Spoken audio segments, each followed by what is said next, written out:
Hey, friends and revolutionaries. We're back, and we're back with a very cool DC Universe Classic series. Coming back to DC Universe Classics Wave 5. We're going to dial it back. We're going to just dial it back. Dialing it back old school to DC Universe Wave 5. A Walmart exclusive wave. Pretty hard wave to find, too, if I remember correctly, because even though I remember seeing some of these on the shelf, there was no way I was able to find the full set. Kind of like Wave 14 was, I still have not got a full set of Wave 14. I just can't find it.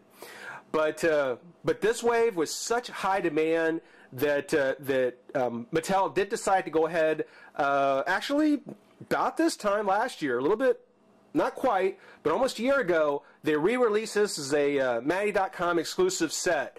And I couldn't be happier. I was so glad to finally be able to get these figures. The other now, of course, we're going to start taking a look at Black Lightning as the first figure, which, as you can see, old school packaging, has his panel on there. Black Lightning, figure 5, which gets me where I was going. Figure 5, Mazo's figure 1, and you'll see why we're not doing figure 1 just yet. But we're going to start with Black Lightning. Mazo will come up. The Atom, Eradicator, and then finally the Riddler. Once all completed, once you've bought all 5, you can build your Metallo. Very impressive figure. I can't wait to get this one put together. On his bio, it says, as a multi-Olympic gold medalist, Jefferson Pierce could easily have turned his fame into fortune. Instead, he chose to return to his old, crime-ridden neighborhood as a high school teacher and Black Lightning, hero of the streets and protector of ordinary people, threatened by criminals and their activities. Statistics, first appearance Black Lightning number 1, 1977. Real name Jefferson Pierce, occupation teacher, former Secretary of Education. Impressive. Let's see here, base of operations Washington, D.C. Special abilities, electric power belt enables him to generate the powerful blast of electrical energy and generate a protective electromagnetic force field. Which I always thought was strange. I always thought that Black Lightning generated that power himself. I always thought that was he himself who did that. Is that the belt that does it? Yeah, we'll find out. But that's a look at the old school packaging, Black Lightning. We'll take a moment, pop him out of the pack, have some fun. Be right back. Alright, so Black Lightning is out of the pack, or Juice, or Static Shock, or Black Vulcan, or whichever name you want to call him. It's something where, you know, Black Lightning has, on top of being in the comics since the late 70s, he's made numerous appearances on TV and cartoons, though never as himself. In a lot of ways, I think that's one of the things about the Brave and the Bold that you can actually give it credit for, was that it finally gave Black Lightning his actual official, actual appearance. Let's take a quick look at the figure here. Yeah, I mean, because of course, for those of you who remember the Superfriends, the Hall of Justice and so forth, there was Black Vulcan, who was basically an original character by Hanna-Barbera, because they didn't want to pay for the rights to do Black Lightning. Later, there was Static Shock in the 90s, who actually the Warner Brothers wanted to do as a Black Lightning kind of story, kind of a Batman and Robin kind of thing, but DC didn't want anything to do with that, so instead, Static shows up with the black and blue costume that can almost make you think it's like, well, maybe that's Black Lightning as a kid. Almost. He's his own character, but almost.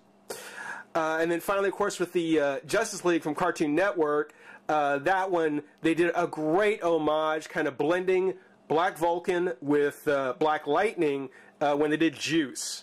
And I would love to see them do Wind Dragon and Juice and those other 5 characters in like a multi-pack for 6-inch scale.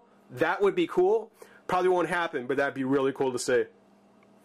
And then, as I mentioned, finally they did Black Lightning and the Brave and the Bold. Finally. I went over all that because that's the most interesting thing about Black Lightning, I think, at least as far as the figure goes. There was an exclusive version of him in the Public Enemies line, which I'm not too sure which one I like better. I mean, this is not bad. This is not a bad figure. It's something where it is rather basic, though. It wasn't until, I guess, Wave 10 that exclusive sets pretty much were just utilizing, for the most part, just the generic bodies from characters like Black Manta and Green Lantern, that sort of thing. Because there's no real distinguishing sculpts. There's nothing really beyond the paint to really set this aside from any of the other figures, except, of course, for the head. And along those lines, and I wish I would have shown it on the back of his card, when you look at his goggles, I mean, the gold is actually really cool. I like the colors on it. I mean, I like the paint overall on the figure. I think the paint is very nicely done. You know, there's a few little things here and there, but when you're working with a color like yellow, I'm impressed when you can get this nice. But on the back of the cart, the prototype actually had translucent goggles over his eyes. At some point, I guess they decided to go ahead and just switch it out for like gold paint rather than doing the clear yellow. Excuse me. But I can't help wonder what would happen if they had kept it kind of translucent. I think that would have actually been very cool. Otherwise, though, same kind of body you see on other figures. Nothing all that different.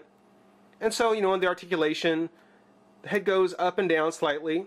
You can tell, again, this is early DC Universe Classic series. The head does go up and down. The ball still works fairly well. Turns left and right. Comes up, out. Twist at the shoulder. Bicep. Elbow, wrist. Single joint at the elbow. Has a crunch. Swivel at the waist. Leg comes up, out. Twist at the thigh. Single joint at the knee. And on the foot. I mentioned the single joints because pretty soon we're going to see something else coming up from the figures. But, you know, really, I do like this Black Lightning. I'm glad to see that we've got one that's actually in the official 6-inch scale. The Public Enemies version was a bit larger. You know, when he's standing with the rest, he can kind of blend in okay. But it is nice to have the official version.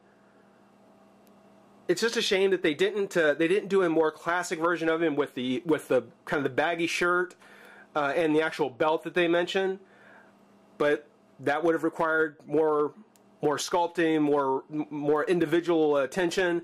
And it wasn't until Power Girl and the Joker for Wave 10, and even the Joker they reused Gentleman Ghost a bit. But anyway, it's one of the things where at this point in time when these figures were coming out, yeah, that kind of individuality wasn't something we're going to see much on the figures.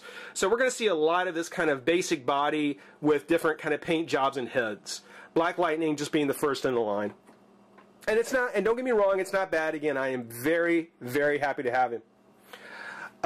He does come with the left leg of Metallo, which is really nice. Great, great paint. I love how the joints turn out here. I should be talking about that quite a bit. But overall, I'd say a good figure. If you didn't pick him up the first time around, I hope you were able to get him during the re-release. He's worth having, as are all the figures that are in this wave. Stick around. We're going to get to a Mazo here pretty soon and have some fun with him. But for now, I certainly thank you for watching. Rate, comment, subscribe, join the revolution, and we'll see you soon. Bye-bye.